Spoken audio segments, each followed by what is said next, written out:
You do not pick partnerships based on pleasure. You pick partnerships based on purpose.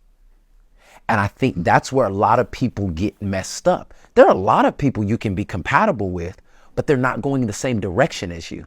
If me and you were to say right now, let's go to Disney World, there are probably 15 different paths to get there.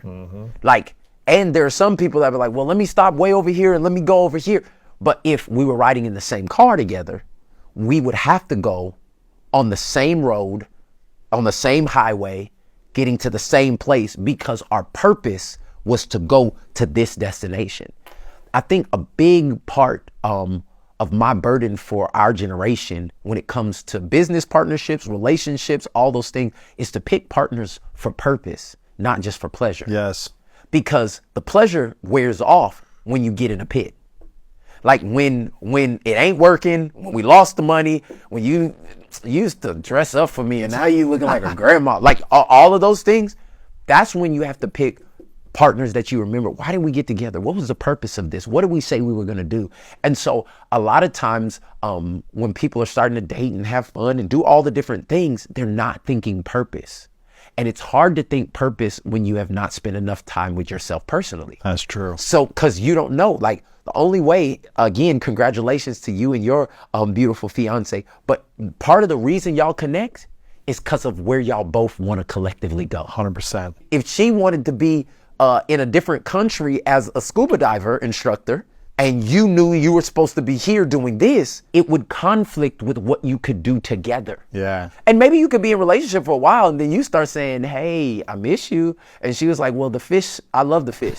Like, and I'm being very sarcastic, but what I'm saying is that is what a lot of our relationships looks like. It's like, this is bomb, we connect physically, but our purposes don't align.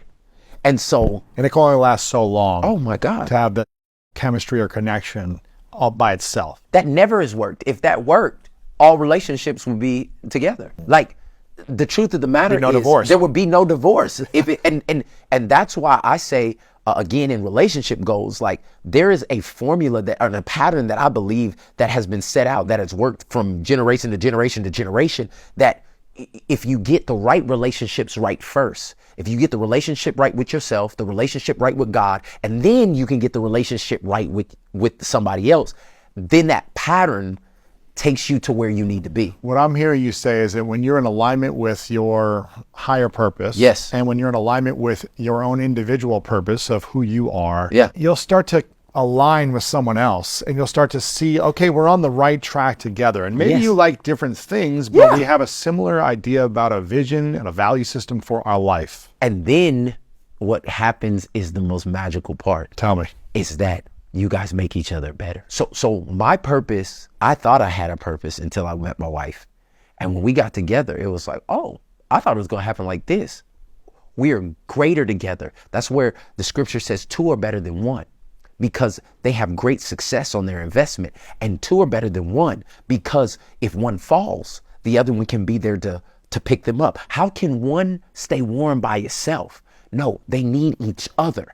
Like there is exponential growth. There is exponential clarity. There is exponential success when two people are going the same way for purpose and they're in partnership. Interesting. And that's why a lot of times I just tell people it's very hard to pick a partner if you don't know the purpose.